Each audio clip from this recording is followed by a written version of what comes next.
Where we are going to start, though, well, there's a couple of things. There has been a damning survey out of the police college, and also there are talks of police having more surveillance powers.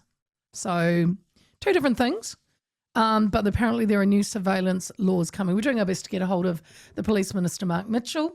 He was scheduled for this time, but I always say, he's coming, Kelly put in my ear. So is Christmas, as my mother would say. So we hope to speak to Mark probably in about, December. Anyway, let's start with this survey, though. So there was a new survey out of 230 senior officers, and they've highlighted areas where police recruits could use more preparation after leaving police college. Over half of respondents said probationary constables had limited knowledge around procedures for making arrests or laying charges, while only a small number felt that they were well equipped in this area. 2/3 of trainers raised concerns about recruits' understanding of responsibilities when holding suspects in custody, and many noted challenges with using radios and core police systems like the National Intelligence Application. You would think these are kind of stock standard things. These tools are central to day-to-day policing. They store key information such as prior convictions and intelligence. The biggest area, though, that needed improvement was file preparation. Tasks like taking statements, managing evidence, and preparing documents for court. More than 80% of field training officers felt new staff struggled here. 80%. I think we've got Mark Mitchell on the phone. I'm not sure. Kelly's had him talking for quite some time. Kelly, can we go to Mark, or do I keep talking? Not sure? Okay, well, I'll move on. The other thing too that I want to talk about when we do get a hold of Mark is there's also a law change coming around police powers. Now, this will be quite an interesting one, which I want to get your thoughts on. This is to collect information about people, and it's being promised by the government. We'll go into it because, of course, people talk about privacy. Can the police just take my photo? Can they come up and ask me any question, even if I haven't done anything wrong?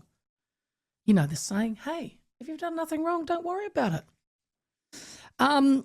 So, yeah, I want to talk to him about that. So the police minister is, of course, Mark Mitchell, and he's with me now. G'day, Mark. Hey, Leah, how are you? Good, my friend. Hey, That's good. I don't know if you got to hear my big preamble about the survey, Yeah, but I I'm sure you're aware of it. Oh, no, I didn't. Oh, you mean about the survey that came back from the police traders around the country? Yes. Yes. About I the didn't hear the preamble, but well, just yeah, what but what the senior officers had highlighted. yeah, Areas where the Yep. police recruits needed more more preparation. yeah, Some of them, I would have thought, Mark, by the time they pop out, it's every day. Paperwork and file prep was highlighted as a potential big weak spot. Are you concerned, considering it is a very big part of police work? I'm not concerned in the sense that it's really good, and police have been doing this for a long time in terms of continuing to audit themselves and maintain standards. They've highlighted one of the issues that needs addressing, and police have come out and said, yep, they'll do that. They can change the curriculum or have a fresh focus on the areas that need the focus at the when they go through police training college. One of the first things I did on becoming minister was change the recruit course from a 16-week back to a 20-week course. And that was largely because I was getting anecdotal feedback saying that it needs to go back to 20 weeks. So that happened. Of course, that impacted and didn't help the delivery of the 500, but I've been clear from day one that standards matter, especially in a service like the police. So it's good to see that they're auditing, it's good to see that they're giving direct feedback, and it's good to see that the police are responding and making sure that they cover those things off.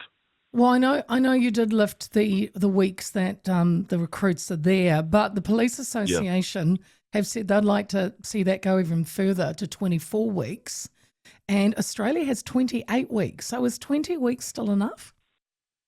Well, I went through 20 weeks and it was fine. I think that remember that that there's 2 years of as a probationary constable, and remembering, I mean, everyone's been talking about and highlighting the fact that the on-the-job training is is a critical part of policing.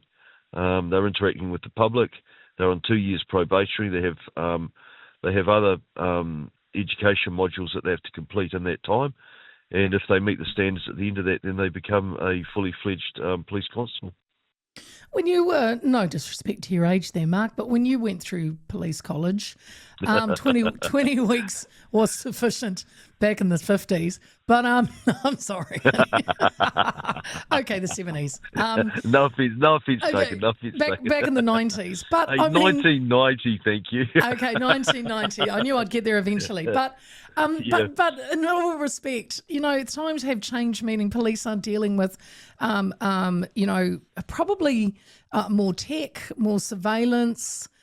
I don't know. I think 20 weeks for what they deal with now might not be sufficient. Well, they've definitely got more technology. They've definitely got more tactical options available to them now than when I was in the force, and that's a really good thing. But at the end of the day, that's an operational matter for police. I know that I returned the recruit training from 16 weeks back to 20 weeks. If police decide to go push it out further, that's an operational matter for them. But look, I just think that it's really important. We've been really clear that yes, we do feel like there was a overuse of discretion. When I was in opposition in the select committee, I'm on the record of saying and holding the government to account and saying that I was concerned about where they're going with standards. So it's nice to be able to be in government and support a new commission that's reinstating standards. Commissioner Richard Chambers has said the police college has been struggling with its identity and that standards and leadership weren't quite hitting the mark. You would back up the commissioner with that?